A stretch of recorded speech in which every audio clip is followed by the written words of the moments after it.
কেশবের জন্মদিনেই আদ্রিত আসছে নিজের বাড়ি। সম্পূর্ণ জানতে ভিডিওটিতে একটি লাইক করে দেখতে থাকো। গল্পের শুরুতেই দেখা যায় শুভলক্ষ্মীর জন্য নতুন নতুন চমক নিয়ে আসছে আকাশবাবু। আকাশ শুভলক্ষ্মীকে বলে, শুভলক্ষ্মী, আমি চাই কেশব অনেক বড় হোক জীবনে, আর মানুষের মতো মানুষ হোক। আর তখনই শুভলক্ষ্মী বলে, আপনাদের সবার ভালোবাসা থাকলেই কেশব জীবনে বড় হতে পারবে আর মানুষের মতো মানুষ হতে পারবে। এর মধ্যেই হাতে ব্যাগ রয়েছে আকাশের। ব্যাগের মধ্যে থেকে বেরোচ্ছে একটা একটা করে পুতুল, যা দেখার পর শুভলক্ষ্মী বলে, এগুলো দিয়ে আমি কি করব? এগুলো কি আমার জন্য নাকি? তখনই আকাশ বলে, না, এগুলো হচ্ছে কেশবের জন্য। আয়ান এগুলো কিনেছিল আর এগুলো আমাকে দিয়ে দিয়েছে যাতে আমি কেশবকে দিতে পারি। আয়ান আসবে আজকে, আয়ান আসলেই আজকে আপনার সাথে আলাপ করিয়ে দেব। এর মধ্যেই শুভলক্ষ্মী বলে, কেশব তুমি দেখো তোমার জন্য কত খেলনা নিয়ে এসেছে। এদিকে শুভলক্ষ্মী তো অফিসে চলে যাচ্ছিল, কিন্তু তখনই কেশব আবারও বায়না শুরু করে দেয়, যা দেখার পর প্রচণ্ড রেগে যায় শুভলক্ষ্মী আর বলে, এবার কিন্তু তুমি খুব মার খাবে কেশব। এটা কি হচ্ছে বলো তো দুষ্টুমি? কেশবকে সামলাতে তো পারছিলই না। অন্যদিকে চলে গেছে শুভলক্ষ্মী অফিসে, আর সেখানে গিয়ে জানতে পারে আকাশবাবু নতুন করে একটা সিস্টেম করেছে। সেটা হচ্ছে যে সমস্ত মহিলারা কাজ করে তাদের বাচ্চাকে ফেলে আসে, সেই সব বাচ্চাগুলোকে এবার থেকে তারা অফিসে নিয়ে এসে কাজ করতে পারে।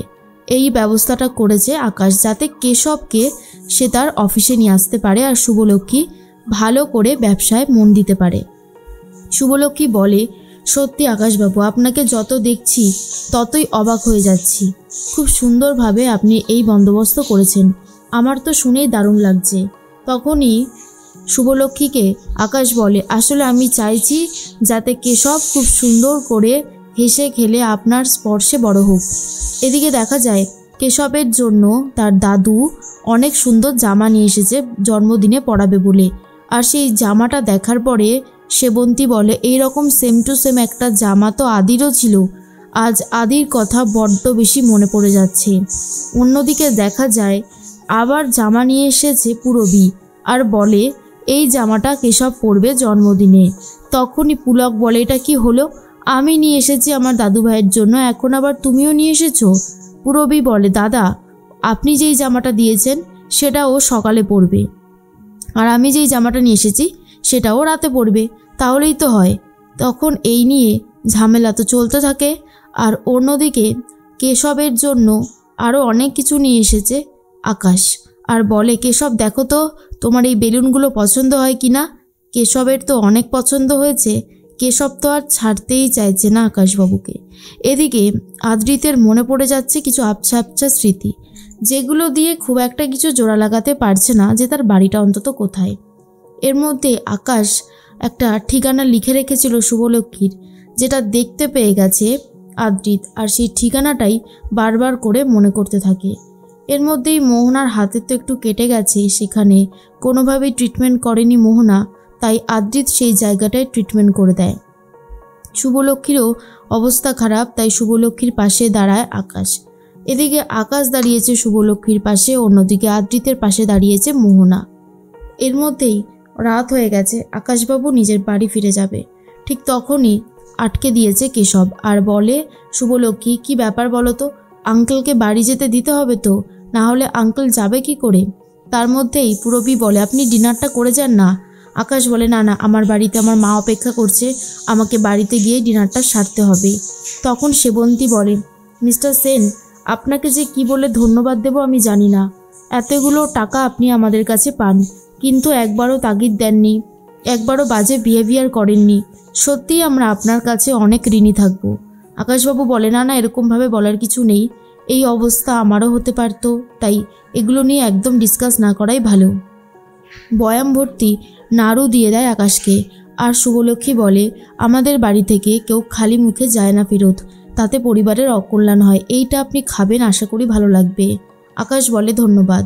এদিকে আকাশ আর আকাশের বোনের ছোটোবেলাকার ছবি দেখতে থাকে আকাশের মা। তখনই আকাশ এসে বলে, ছবি দেখছো? এই সময়টা আমার জীবনের অনেক কঠিনতম একটা সময় গেছে। তখনই আকাশের মা বলে, আমায় তুই ক্ষমা করে দিস আকাশ, আসলে বাবাকে ছাড়া সন্তান মানুষ করা যে কতটা কষ্টের সেটা আমি ভালোই বুঝতে পেরেছি। তুই আমার ওপর আর রাগ করে থাকিস না। আকাশ তখন বলে, আমি তোমার ওপরে রাগ করে নেই মা। জানো মা, একটা জিনিস বলতে ইচ্ছা করছে, সেটা হচ্ছে যখনই আমি কেশবকে দেখি আমার পুরনো দিনের কথাগুলো মনে পড়ে যায়। তাই আমি সবসময় চাই যাতে কেশবের কোনো অসুবিধা না হয়, কেশব যেন ভালো থাকতে পারে। তখনই মনে মনে একটা কথা ভাবে আকাশের মা, আকাশের কথা আমি আর শুনবো না। এবারে আমি নিজে যাব শুভলক্ষ্মীর সাথে এই ব্যাপারে কথা বলতে, কারণ আমার ছেলে তো কোনো অন্যায় করেনি। সে চাইছে একজন বাবা হারা সন্তানকে বাবার পরিচয় দিতে, তো আমি যাবই আর কথা বলবই। এদিকে শুভলক্ষ্মী আদ্রিতের ছবির সামনে দাঁড়িয়ে বলতে থাকে, জানো আদি, আজকে আমাদের ছেলের জন্মদিন আর তুমি নেই। খুব খারাপ লাগছে, কিন্তু কি করব বলো, বাস্তবতা অনেক কঠিন। সব সময় চেয়েছি ভালো থাকতে, কিন্তু জানি না ভগবান কেন এরকম করলো আমাদের সাথে। এরপরে আমি শুধু চাই যে আমার ছেলেটাকে যেন আমি বড় করতে পারি, মানুষ করতে পারি। এদিকে সন্ধ্যাবেলায় জন্মদিনের আয়োজন শুরু হয়েছে, সবাই মিলে অনেক হইহুল্লোড় মজা করছে। তার মধ্যেই চলে এসেছে আকাশবাবু, আর আসছে আয়ান মানে আদ্রিত। তাহলে কি কেশবের জন্মদিনেই বাড়িতে আসতে চলেছে আদ্রিত?